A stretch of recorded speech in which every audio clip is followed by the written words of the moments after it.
చేయాలి అనేది ఒక కళ, ఒక గురి కలిగి వెళుతూ ఉంటారు చాలామంది. చాలామంది ఈరోజు గడిస్తే చాలు అన్నట్లుగా వెళ్తూ ఉంటారు. మన జీవితంలో ఒక గురి ఉందా లేదా? మనం కూడా ఈరోజు గడిస్తే చాలు అన్నట్లు ఉన్నామా? లేకపోతే మనము ఈ జీవితంలో నేను ఏదైనా సాధించాలి అనేటువంటి గురి కలిగిన వారుగా ఉన్నామా? ఉంటే అది ఏ గురి? మనకి ఏదైనా ఒక కళ ఉంటే అది ఏ కళగా ఉంది? ఏం చేయాలని మనం కలగన్నాం? దావీదు ఒక కలగన్నాడు. దావీదుకు ఒక గురువు ఉంది. ఏం గురి అది? దావీదు గారికి ఒక గురి ఉంది. సరే, నేను దాంతో మొదటి క్రమం చేద్దాం. అదేందో తెలుసుకోండి. నేను దాంతో మొదటి క్రమం 17వ అధ్యాయం 1వ వచనం చూద్దాం.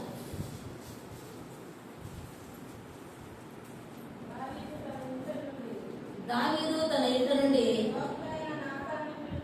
ప్రవక్త అయిన నాతానును పిలిపించి, నేను దేవదారు మ్రానులతో కట్టబడిన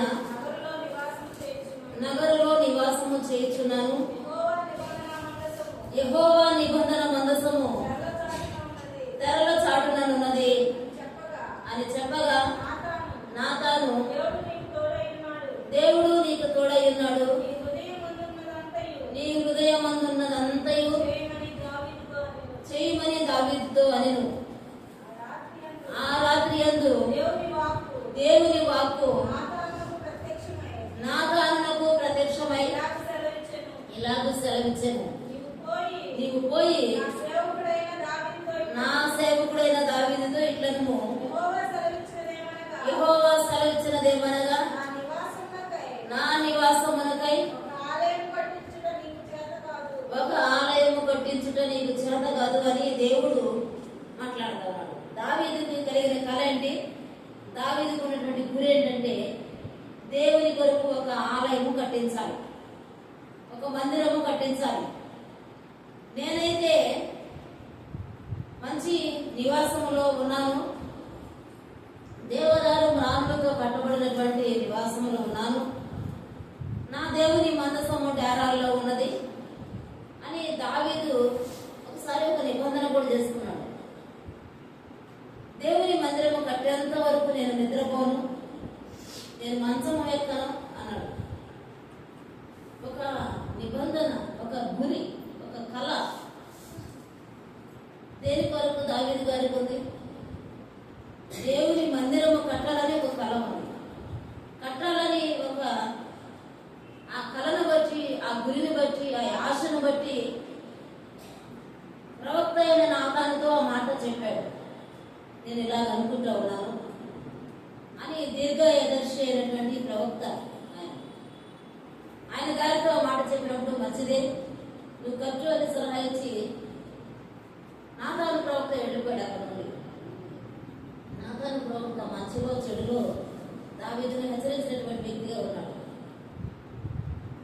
వెళ్ళిపోయిన తర్వాత ఆ రాత్రి దేవుడు నాతానుకు ప్రత్యక్షమై, దావీదు ఆ మందిరాన్ని కట్టడానికి వీల్లేదు అని మాట్లాడాడు.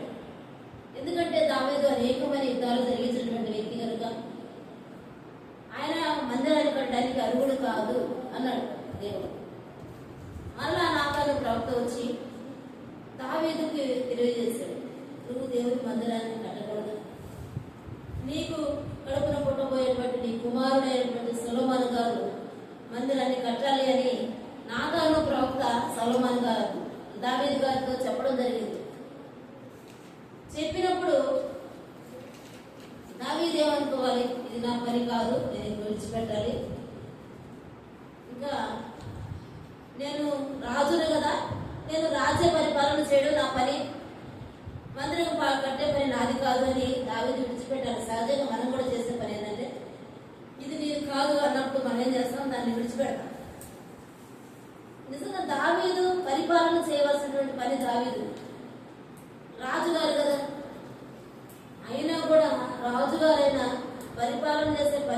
నిన్న కూడా దేని గురించి ఆలోచన చేశాడంట? దేవుని మందసము గురించి ఆలోచన చేశాడు. దేవుని మందిరము గురించి ఆలోచన చేశాడు. దేవుని మందిరము గురించిన చింత ఆయనను భక్షించుచూ ఉన్నది. దేవుని మందిరం గురించినటువంటి చింత నీలో నాలో ఉందా? మనకి నిద్ర లేసినప్పటి నుండి మన చింతలు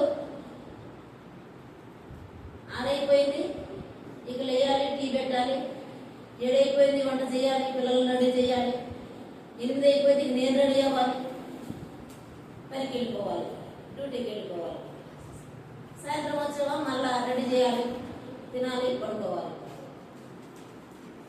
వీలు దొరికితే సీరియల్ చూడాలి.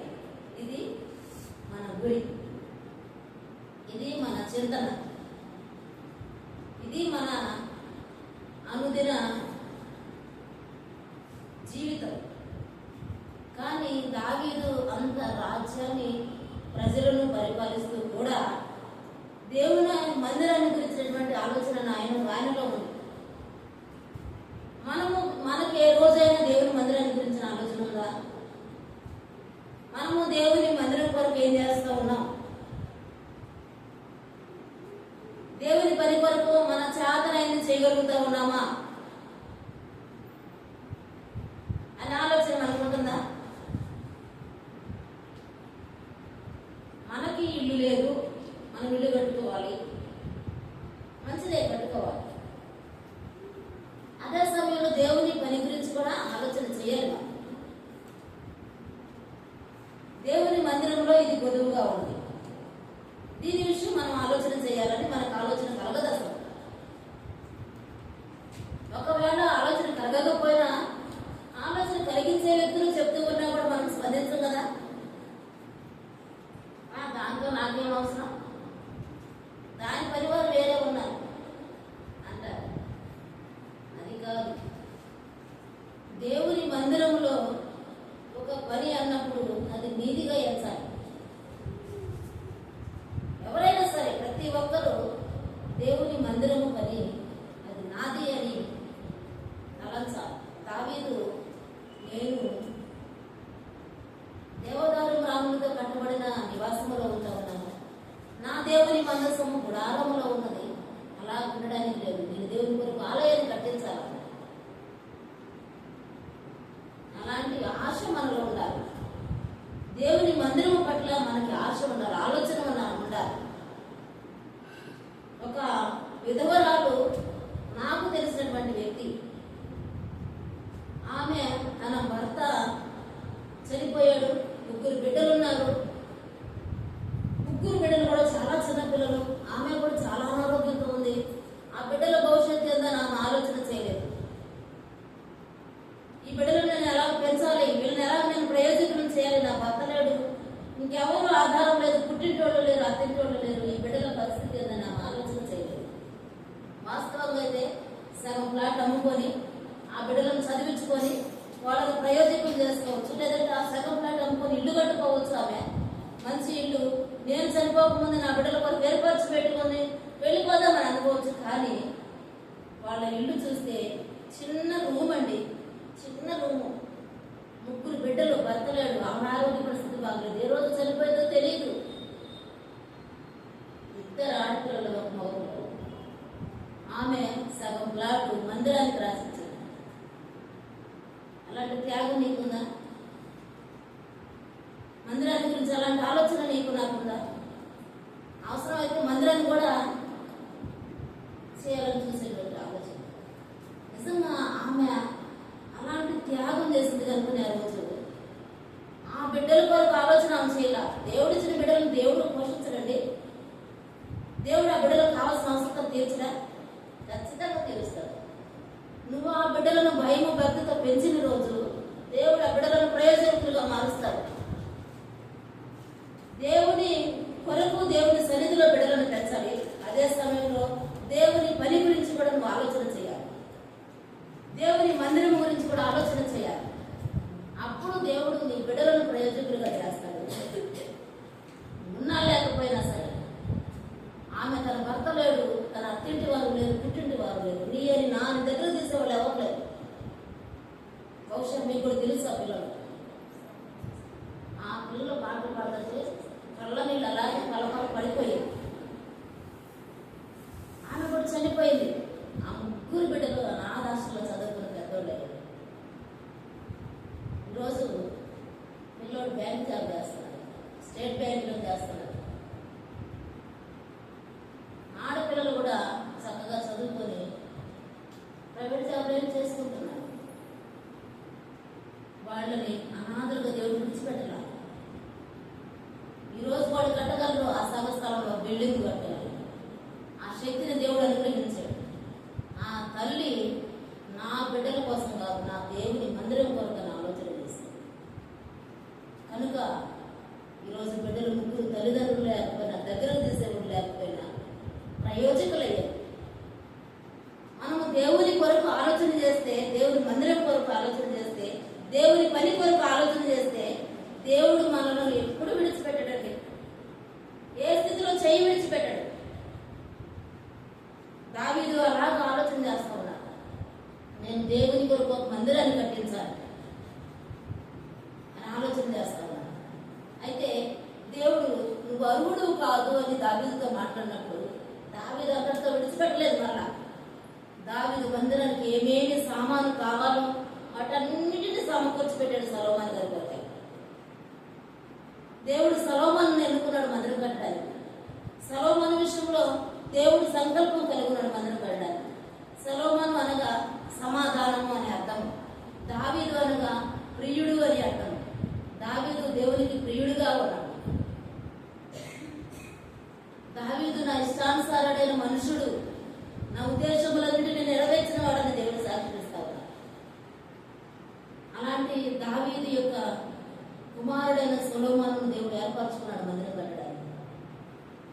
మనకి దేవుని మందిరం విషయంలో, దేవుని పని విషయంలో అలాంటి గురి ఉండాలి. నా దేవుని పనిని నేను జరిగించాలి, నా దేవుని పని విషయంలో నేను ఆసక్తి కలిగి ఉండాలి, నా దేవుని పని విషయంలో నేను శ్రద్ధ కలిగి ఉండాలి అని ఉండాలి. కానీ దేవుని పని ఏమైతే నాకెందుకు, నా పని నేను చేసుకున్నాము, నాదేదో నేను చూసుకుందామంటే అట్లా కుదురుతుంది. అది మంచిది కాదు. దేవుని పని విషయమని ఆలోచన కలిగిన వారంగా మనం ఉండాలి. అలాగూ నడుచుకున్నటువంటి సందర్భంలో మరి దేవుడు నాతాను ప్రవక్త ద్వారా దావీదును హెచ్చరించినప్పుడు దావీదు ఆగిపోయి సామాన్లు సమకూర్చి పెట్టాడు. 2వ దినవృత్తాంతముల గ్రంథము 2వ అధ్యాయం తీద్దాం. 2వ అధ్యాయము మొదటి వచనము మొదటి 2-3 వచనాలు చూద్దాం. 2వ దినవృత్తాంతముల గ్రంథం. సొలొమోను యెహోవా నా ఘనత కొరకు ఒక మందిరమును, తన రాజ్యము కొరకు ఒక నగరును కట్టింపవలనని తీర్మానం చేసుకుని బరువులను మోయుటకు 70,000 మందిని, కొండల మీద ప్రాణులను కొట్టుటకు 80,000 మందిని ఏర్పరచుకొని వీరి మీద 3,600 మందిని అధిపతులుగా ఉంచెను. సొలొమోను తూరు రాజైన హీరాము వద్దకు దూతల చేత ఈ వర్తమానం పంపెను. నా తండ్రి అయిన దావీదు నివాసముకై ఒక నగరు కట్టదలచి ఉండగా నీవు అతనికి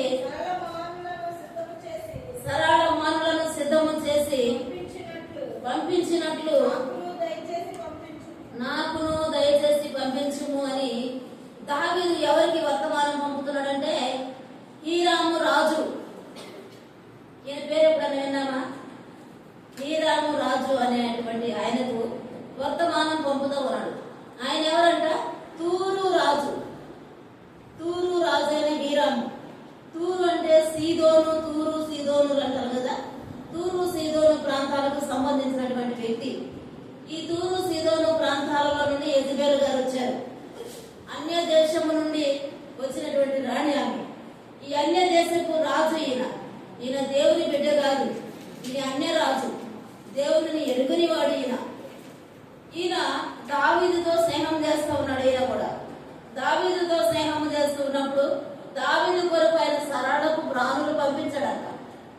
ఈ తూరు సీదోను ప్రాంతపు ప్రజలు కట్టెలు కొట్టడంలో ఆరితేరినటువంటి వారు, కట్టెలను శిల్పాలుగా తయారు చేయడంలో కూడా ఆరితేరినటువంటి వారు. వీరు ఈ మ్రానులను కొట్టి సముద్రము మీద పేర్చి ఎక్కడ ఏ స్థలానికి ఈ మ్రానులను వారి యొక్క సరుకులను పంపించాలో ఆ స్థలానికి ఈ మ్రానుల మీద వేసి సముద్రము మీద పంపించేటువంటి వారట. అలాంటి వారు, అలాంటి దేశము, ఆ దేశము అన్య దేశంలో ఉన్నటువంటి హీరాము రాజు, ఈ రాజు దావీదు గారితో స్నేహము చేస్తా ఉన్నాడు. దావీదు గారితో స్నేహము చేస్తూ ఉన్నప్పుడు దావీదు గారితో చాలా ప్రేమగా ప్రవర్తించినటువంటి వ్యక్తిగా ఉన్నాడు. అయితే సొలొమోను గారు కూడా ఒక వర్తమానం పంపుతా ఉన్నారు. నా తండ్రికి నువ్వు మ్రానులను పంపినట్లుగా మరి నాకు కూడా సహాయం చేయి దేవుని మందిరం కట్టడానికని హీరాము రాజుతో మాట్లాడుతూ ఉన్నాడు సొలొమోను గారు. దేవుని మందిరాన్ని కట్టడానికి సొలొమోను గారికి కూడా ఆలోచన కలిగింది. దావీదు గారు చెప్పాడు, నా కుమారుడా, నేను ఆలోచన కలిగి ఉన్నాను, మరి దేవుడు నన్ను వద్దన్నాడు, నువ్వు నీది ఈ పని నువ్వు చేయాలి కనుక నువ్వు కట్టాలి అని దావీదు సొలొమోనుకు అప్పగించినప్పుడు సొలొమోను ఆ పనిని పూనుకున్నాడు. పూనుకొని హీరాముకు వర్తమానం పంపించాడు. వర్తమానం పంపించి 11వ వచనంలో మనం చూస్తే అప్పుడు తూరు రాజైన హీరాము సొలొమోనుకు వ్రాసి పంపిన ఉత్తరం ఏమనగా, యెహోవా తన జనమును స్నేహించి నిన్ను వారి మీద రాజుగా నియమించి ఉన్నాడు. యెహోవా ఘనత కొరకు ఒక మందిరమును, నీ రాజ్య ఘనత కొరకు ఒక నగరును కట్టించుటకు తగిన జ్ఞానమును తెలివియు గల బుద్ధిమంతుడైన కుమారుని రాజైన దావీదునకు దయచేసిన భూమి ఆకాశములకు సృష్టికర్తయగు ఇశ్రాయేలీల దేవుడైన యెహోవా స్తుతి నందునుగాక అంటా ఉన్నాడు. ఈ తూరు రాజైనటువంటి హీరాము మాట్లాడుతున్నాడు. సొలొమోను గారికి ఒక వర్తమానం పంపించాడు, తన దూతల ద్వారా పంపించి ఆయన అంటున్నటువంటి మాటలు, యెహోవా ఘనత కొరకు ఒక మందిరమును, నీ రాజ్య ఘనత కొరకు ఒక నగరమును కట్టించుదము అంటా ఉన్నాడు. అలాగే జ్ఞానమును తెలివియు గల బుద్ధిమంతుడైన కుమారుడైన అటువంటి వ్యక్తిని దేవుడు దావీదుకు అనుగ్రహించాడు. భూమి ఆకాశములకు సృష్టికర్త యెహోవా నిన్ను దావీదుకు అనుగ్రహించి ఉన్నాడు అని హీరాము సాక్ష్యం ఇస్తా ఉన్నాడు. అన్యరాజు ఈయన దేవునికి స్తుతి కలుగునుగాక అంటా ఉన్నాడు. దేవుడు స్తుతి నందునుగాక అంటా ఉన్నాడు. ఎక్కడ నేర్చుకున్నాడు ఈ పదాలు? ఈ హీరాము రాజు అన్యరాజు దేవుని ఎరుగునటువంటి దేశంలో నుండి ఉన్నటువంటి రాజు ఈయన. ఈ పదాలు, ఈ యొక్క భాష ఎక్కడ నేర్చుకున్నాడు? దావీదు గారి దగ్గర నేర్చుకున్నాడు. మనతో ఎవరైనా ఫ్రెండ్షిప్ చేస్తూ ఉంటే వారు మన భాష నేర్చుకోవాలి. మనం ఏ భాష నేర్పిస్తూ ఉన్నాం వారికి? దేవుని నమ్మినటువంటి దేవుని బిడ్డలముగా దేవుని స్తుతించేటువంటి భాష నేర్పించాలి. అలాగూ హీరాము రాజు దేవుని దగ్గర ఉండి ఆయన మాట్లాడుతున్నటువంటి మాటలు, భూమి ఆకాశములకు సృష్టికర్త అయిన యెహోవా స్తుతి నందునుగాక అంటారు. ఎంత చక్కని ఫ్రెండ్షిప్ దావీదు గారికి, హీరాము గారికి. అలాంటి ఫ్రెండ్షిప్ మనం చేయాలి. అలాగూ దేవుని సన్నిధిలో స్తుతి పొందాలి దేవుడు. అంత మాత్రమే కాదు కానీ హీరాము రాజు కూడా ఆయనకు సొలొమోను గారికి మ్రానులను పంపించాడు, పని వారిని పంపించాడు, ఆయన సహాయం చేశాడు. మరి హీరాము అనగా ఉన్నతమైన కుటుంబంలో ఉన్నటువంటి వాడు, హెచ్చించబడిన వాడు అని అర్థం. హీరాము అనగా హెచ్చించబడిన వాడు. ఈ హెచ్చించబడిన వాడు దేవుని మందిరం కొరకై పని చేస్తా ఉన్నాడు. 2వ సమూయేలు గ్రంథం తీద్దాం. 2వ సమూయేలు గ్రంథం 5వ అధ్యాయం తీద్దాం.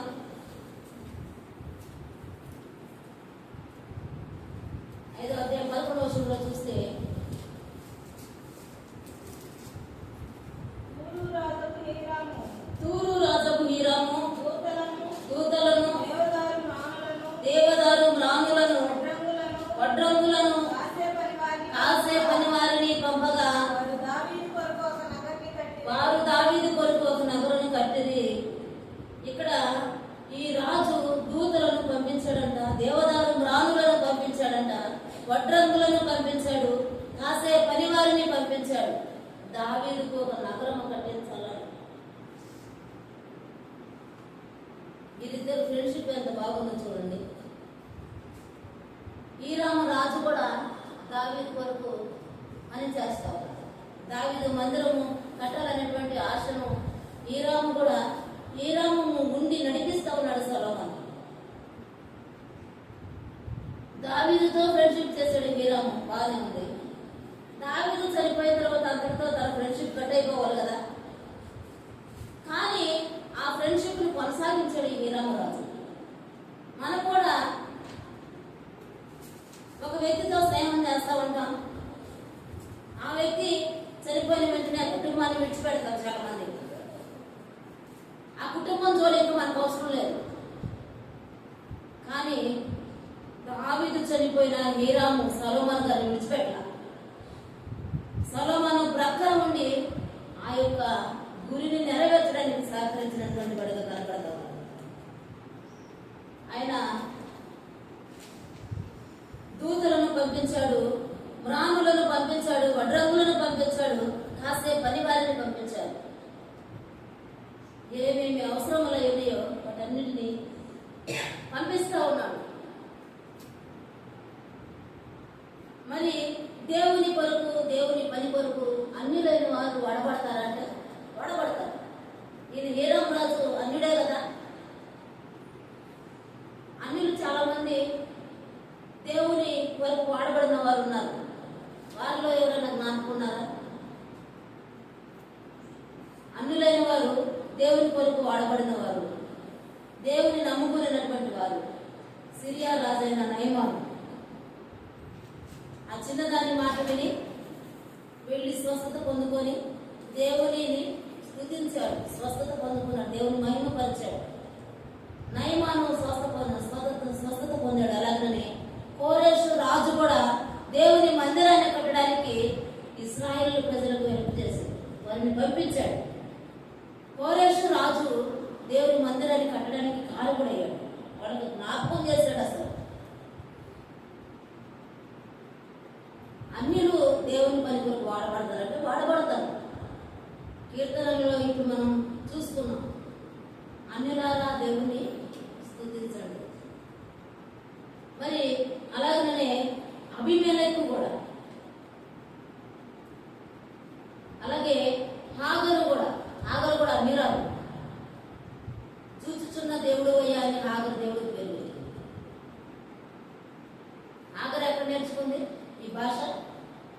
శారా దగ్గర నేర్చుకుంది. మరి అబ్రహాం కూడా అన్యుడే. మొదట దేవుడు పిలిచిన తరువాత దేవుని చిత్తానుసారంగా దేవునితో మాట్లాడేటువంటి వ్యక్తిగా మార్చబడ్డాడు. విశ్వాసంతో తన ప్రయాణాన్ని కొనసాగించాడు. అన్యులను దేవుడు వాడుకుంటాడంటే వాడుకుంటాడు. సర్వ సృష్టికి వెళ్ళి నా సువార్తను ప్రకటించమంటాడు. సర్వజనులారా చప్పట్ల కొట్టమంటాడు. సర్వజనులారా దేవుని మహిమపరచమంటాడు. సర్వజనులారా అన్నప్పుడు అన్యులు వస్తారు, క్రైస్తవులు వస్తారు, ప్రతి ఒక్కరు వస్తారు. ఇప్పుడే మనం చదువుకున్నాం, గ్రీసు దేశస్తులేమి, స్త్రీలేమి, పురుషులేమి ప్రతి ఒక్కరు వస్తారు ఆ లిస్టులోకి. అలాగే అన్యులు యెహోవాను స్తుతిస్తారు. షేబా దేశపు రాణి కూడా దేవుని మహిమపరిచింది. నీతో ఉన్నవారు ధన్యులు అని మాట్లాడింది.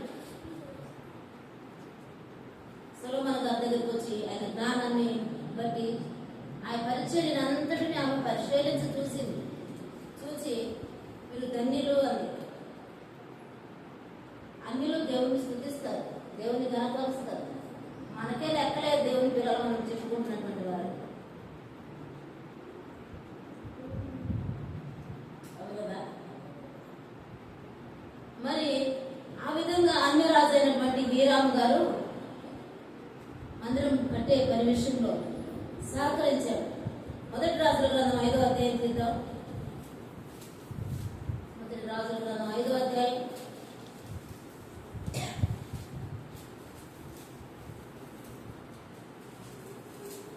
1వ వచనం నుండి చదువుదాం. తరువాత తూరునకు రాజైన హీరాము తన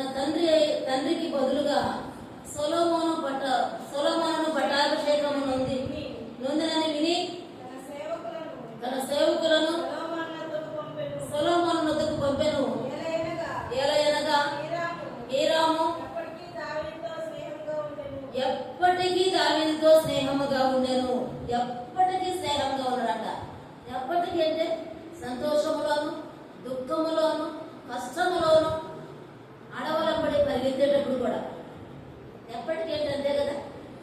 ప్రతి విషయంలో హీరాము దావీదుతో స్నేహముగా ఉన్నాడు.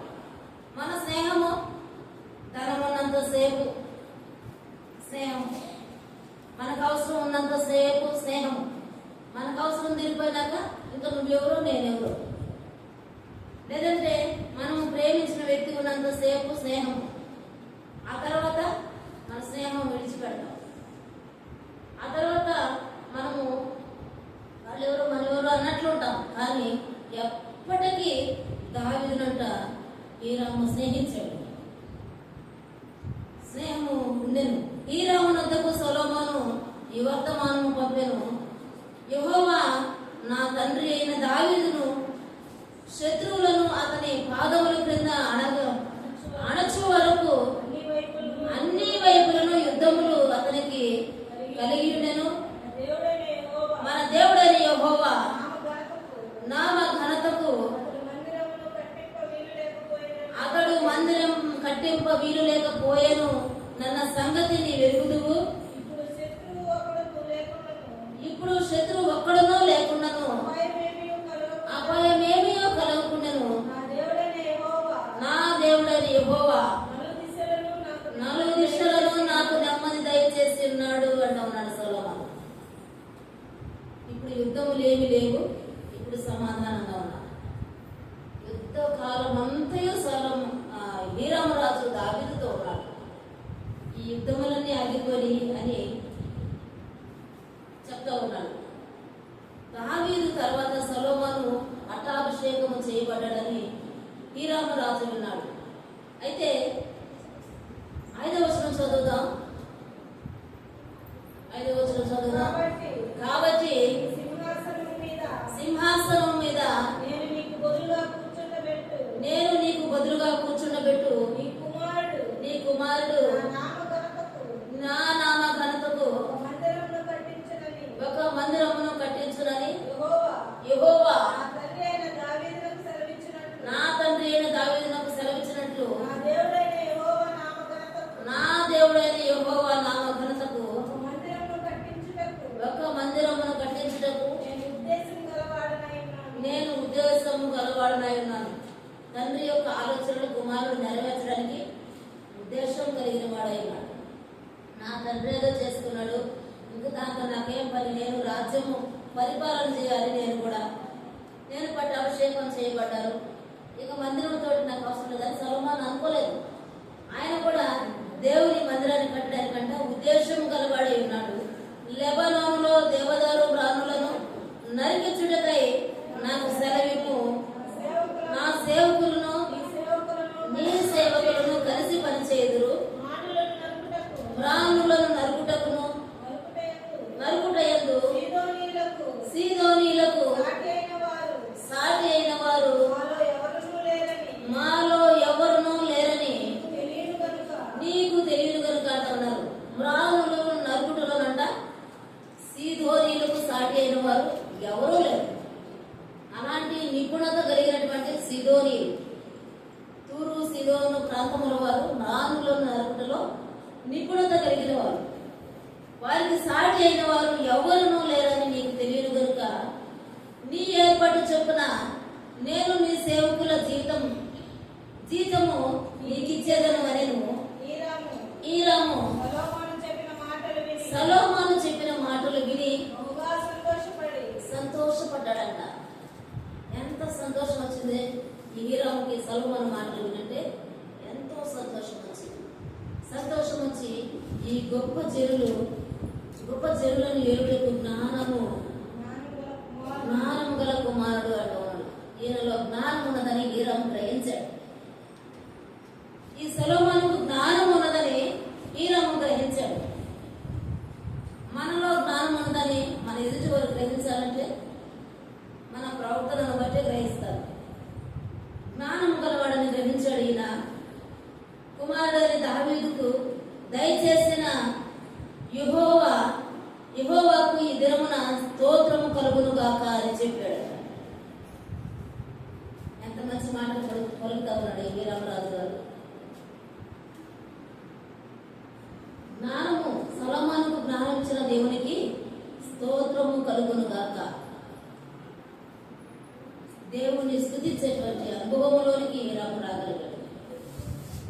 మన ఫ్రెండ్స్ కూడా, నువ్వు నేను స్నేహం చేసినటువంటి మన ఫ్రెండ్స్ కూడా దేవుణ్ణి స్తుతించేటువంటి అనుభవంలోనికి రావాలి.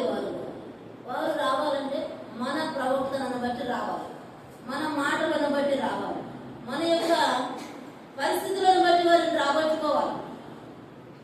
మన ప్రవర్తనే బాగలేకపోతే, మన మాటలే బాగలేకపోతే, మన ఫ్రెండ్స్, మన స్నేహితులు దేవుని దగ్గరికి ఎలా వస్తారు?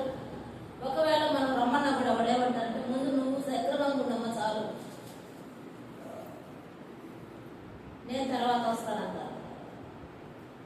కానీ దావీదుతో ఫ్రెండ్షిప్ చేసినటువంటి, స్నేహం చేసినటువంటి ఈ రామరాజు దేవునికి స్తోత్రము కలుగును గాక అని చెప్తారు. అలాంటి స్నేహితులుగా మన స్నేహితులందరూ మారిపోవాలి. 8వ వచనం, సొలొమోనుకు ఈ వర్తమానము పంపెను, నీవు నా ఎద్దకు పంపిన వర్తమానమును నేను అంగీకరించి తిని, దేవదారు ప్రాణులను గూర్చి, సరళపు ప్రాణులను గూర్చి, నీ కోరిక అంతటి ప్రకారము నేను చేయించేదను అని అంటా ఉన్నాడు. హీరాము మాట్లాడుతూ ఉన్నాడు, నీ కోరిక ప్రకారము నేను చేస్తాను, ప్రాణులను పంపిస్తాను అని సొలొమోనుకు చెప్పాడు. 9వ వచనం చదువుతాం. నా సేవకులు వాటిని లెబానోను నుండి సముద్రము నొద్దకు తెచ్చెదరు. అప్పుడు వాటిని తెప్పలుగా కట్టించి నీవు నాకు నిర్ణయించు స్థలమునకు సముద్రము మీద చేరినట్లు చేసి అక్కడ అవి నీకు అప్పగింపబడు. బందోబస్తు నేను చేయుదును అంటున్నాడు. నువ్వు ఈ వస్తువులను ఎక్కడికి పంపించమంటావో నేను అక్కడికి సముద్రము మీద వేసి పంపిస్తా, నువ్వేది చెప్తే అది నేను చేస్తా అని ఈ రామరాజు సొలొమోనుకి భరోసా ఇస్తా ఉన్నాడు.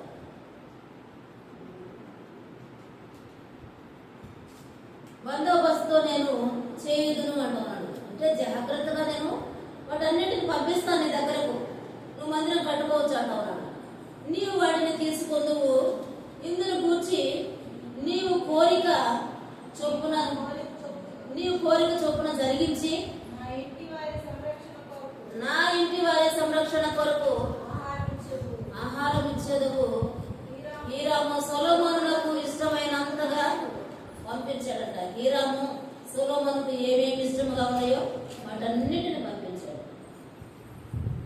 ఆ విధంగా మనము దేవుని పని కోసం ఏమేమి అవసరమై ఉన్నాయో వాటన్నిటిని మనం చేయాలి కదా. 12వ వచనం చదివితే, 12వ వచనం,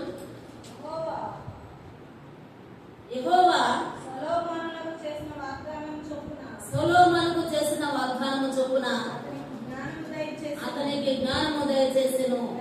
మరియు హీరామును సొలొమోనును సంధి చేయగా వారిద్దరికి సమాధానం కలిగిందట. హీరాముకు సొలొమోనుకి సమాధానం కలిగింది. సమాధానం లేకుండా ఇద్దరు కలిసి నడవరు, సమాధానం లేకుండా ఇద్దరు కలిసి స్నేహం చేయరు. తన తండ్రి దావీదు చనిపోయినా కూడా సొలొమోనును విడిచిపెట్టకుండా హీరాము ప్రేమించాడు. హీరాము సొలొమోనుతో సమాధాన పడ్డాడు. సొలొమోనుకు ఏమేమి అవసరమై ఉన్నాయో వాటిని పంపించాడు. పనివారిని పంపించాడు, కాసేవారిని పంపించాడు, రాళ్ళను పంపించాడు. వీటన్నిటిని సముద్రము మీద వేసి పంపించడం జరిగింది. దేవుని పని కొరకు హీరాము అన్య రాజుగా ఉన్నప్పటికీ కూడా ఆయన దేవుని పని చేస్తా ఉన్నాడు. మరి ఆ విధంగా మనము పనిచేసేటువంటి వారముగా ఉండాలి. దేవుని పనిలో శ్రద్ధ కలిగిన వారమై ఉండాలి.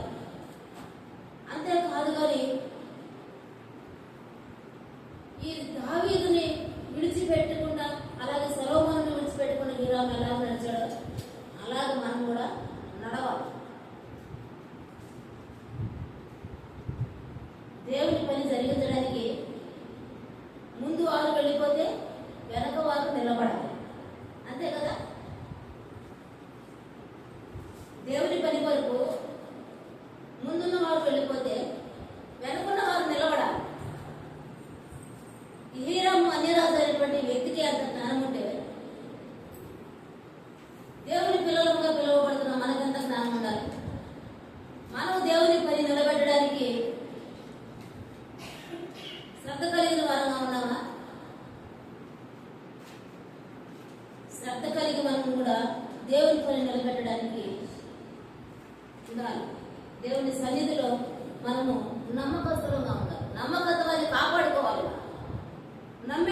చెప్పాడు దావీదు, నేను మందిరాన్ని కట్టించాలనుకున్నాను, దేవుడు నన్ను కట్టొద్దని చెప్పాడు, నేను కట్టలేకపోతున్నటువంటి ఈ మందిరాన్ని నా కుమారుడైన సొలొమోను కట్టాలి, సొలొమోను నువ్వు హెల్ప్ చేయమన్నప్పుడు ఖచ్చితంగా హీరాము సొలొమోనుకు హెల్ప్ చేశాడు.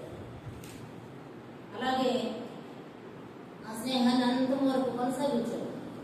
మరి చాలా మంది సాగుకులు చనిపోయినప్పుడు మరి ఆ వెలుగున్న పనిని పట్టించుకోరు,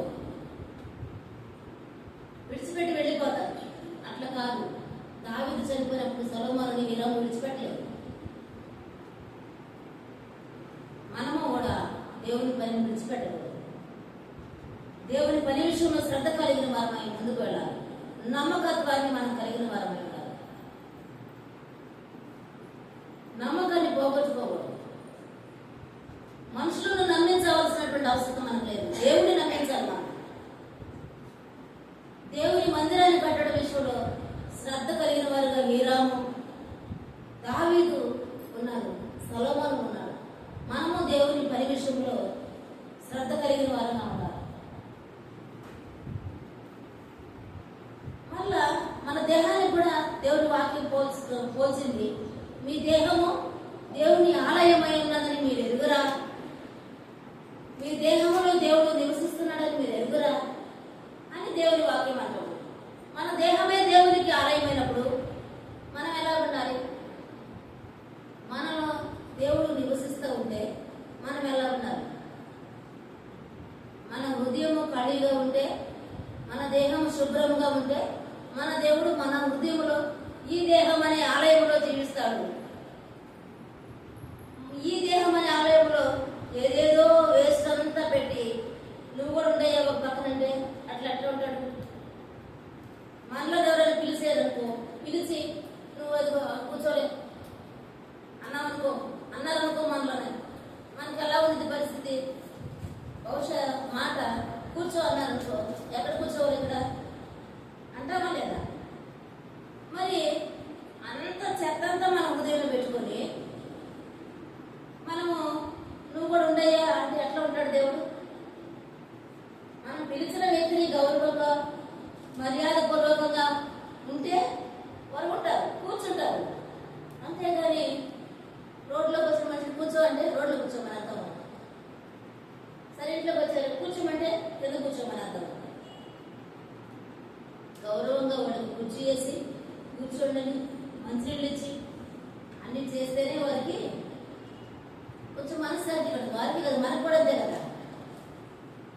మరి మనుషులమైన మనకి అన్ని ఆతిథ్యాలు కావాల్సినప్పుడు ఈ దేహం అనే దేవాలయంలోకి దేవుని చేర్చుకోవాలనుకున్నాం. మనము మన దేహం ఎంత శుభ్రంగా ఉండాలి, మనం ఎంత గౌరవాన్ని దేవునికి ఇవ్వాలి, ఎంత ఘనతను దేవునికి ఇవ్వాలి. దేవుని ఘనత కొరకు ఒక మందిరాన్ని కట్టించదు అన్నాడు. దేవుని ఘనపరిచేటువంటి వారంగా మనం ఉండాలి. ఆ విధంగా మనమందరం దేవుని పని విషయంలో ఆసక్తి కలిగిన వారమై ముందుకు వెళ్ళదు కాక. సమయం అయిపోతూ ఉంది. ఇంకా ఈరోజుకి వారానికి ముగించుకున్న దేవుడు వాక్యాలే, దేవుడి కొద్ది మాటలు మన వెనుకలో దీవించడం దాకా చిన్న ప్రార్థన చేసుకొని వాక్యాన్ని ముగించుకున్నాం. చాలా సమయం అయింది. స్తోత్రం తండ్రి, వందనాలు ప్రభా, కృతజ్ఞతలు చెల్లిస్తున్నాం. పరిశుద్ధాత్మ స్తోత్రాలు. ఇదిగో తండ్రి, మీ ప్రేమను బట్టి మీ దయపరిచినైనా ఎంతవరకు మీరు తోడుగా ఉండి ఈ వారం మీరు మాతో మాట్లాడినదే స్తోత్రాలు. మేము ఈ లోకంలో ఉన్నాం, మా గురి మా కళ ఏమై ఉండాలో మీరు మాతో మాట్లాడారు. మీ పని కొరకై మా గురి ఉండాలి నాయన. స్తోత్రాలు చెల్లిస్తున్నాం నాయన, మీ వందనాలు చెల్లిస్తున్నాం. మేము ఏ గురి కలిగి ఉన్నామో దేవా మీరు ఎదుగుదురు నాయన. మీ స్తోత్రాలు నాయన. నా మధ్యకైతే నేను నా ప్రభా ఈ పనిని మీరు ఆకలి వరకు కడముట్టించాలనేటువంటి గురితో, మీ పనిని విజయవంతంగా జరిగించాలనేటువంటి గురితో బ్రతుకుతూ ఉన్నాము శేష జీవితం దేవా మీకు స్తోత్రాలు.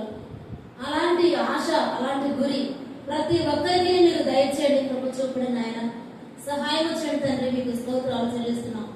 రాజైన దావీదు గారు చనిపోయినప్పటికీ హీరాము సొలొమోనును విడిచిపెట్టకుండా మా తండ్రి నాయన మీ పనిలో తండ్రి నాయన సహకరించినటువంటి వ్యక్తిగా కనబడుతూ ఉన్నాడు దేవా. మీకు స్తోత్రాలు. ఆ విధంగా మేము కూడా ప్రభు మీ పనిలో నాయన మీరు రాకడ వరకు నమ్మకంగా నిలబడే కృపను ధన్యతను దయచేయండి, సహాయం చేయండి. వినిన బిడ్డల హృదయాల్లో వాక్యాన్ని ముద్రించండి, భద్రపరచండి తండ్రి. ప్రతి ఒక్కరిని వాక్యము వింటున్న ప్రతి ఒక్కరిని మీరు దీవించి ఆశీర్వదించమని, ఆత్మీయ మేలులతో నింపి సహాయం చేయమని యేసుక్రీస్తు వారి శ్రేష్టమైన నామంలో ప్రార్థించి స్తుతించి అడిగి పొంది ఉన్నాము తండ్రి. ఆమేన్. హల్లెలూయా. దేవునికి మహిమ కలుగుగాక. దేవుని పిల్లలారా